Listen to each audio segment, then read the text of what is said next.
আসসালামু আলাইকুম। আশা করি অনেক ভালো আছেন আর ভালো থাকবেন। আর আমার ভিডিওটা অবশ্যই দেখবেন। আর দেখতেই পাচ্ছেন আজকে আমি কি রান্না করেছি, লইট্টা মাছ ভুনা করেছি ঝুরা করে একদম। আর চলে আসলাম রান্নাঘরে, সহজভাবে কিভাবে তৈরি করলাম দেখবেন। দিয়ে দিলাম তেলের ভিতরে রসুন পেঁয়াজ, এটাকে আমি ভালোভাবে একটু নেড়েচেড়ে নেব। দিয়ে দিলাম কাঁচামরিচ, আজকে আমি কাঁচামরিচটা দিয়েই ভুনা করব, কোনো শুকনো মরিচ ব্যবহার করব না।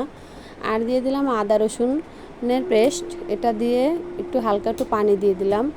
দেওয়ার পরে একটু নেড়ে চেড়ে নিলাম। এখন আমি দিয়ে দেবো পরিমাণ মতন লবণ, আর দিয়ে দিব হলুদের গুঁড়া পরিমাণ মতন হলুদের গুঁড়া দিয়ে দিয়েছি। মরিচের গুঁড়া আজকে ব্যবহার করব না লইট্টা মাছ ভুনায়। আর মশলাটা ভালোভাবে কষিয়ে নিলাম। আর এক সাইডে আমি লইট্টা মাছ কেটে পিস করে একদম ভালোভাবে ধুয়ে নিয়েছি, হালকা গরম পানি করে ধুয়ে নিয়েছি যাতে কোনো জীবাণু না থাকে। আর সাগরের মাছ আমরা অত একটা খাই না, কিন্তু শুনি অনেক টেস্ট হয়, তার জন্য আমি কইলাম যে আজকে প্রথম খেয়ে দেখি আর কেমন মজা। আসলে রান্না করে খেয়ে আপনারাও খেয়ে আমাকে বলবেন কেমন হয়েছে আমার রান্না, এরকম করে রান্না করে খেলে। আর এই যে দেখুন আমি এখন ভালোভাবে কষিয়ে নিলাম মাছটা, আর মাছের থেকে পানি বের হয়েছে। আর আমি অল্প পরিমাণ কিছু পানি দিয়েছি, এটা স্কিপ হয়ে গেছে। আর নাড়তে চাড়তে একদম ঝুরা ঝুরা হয়ে যাবে, ভাজা ভাজা। আর এরকম একটি লইট্টা মাছ ভুনা করলে অবশ্যই আর মাছ ভুসের কোনো প্রয়োজন হবে না।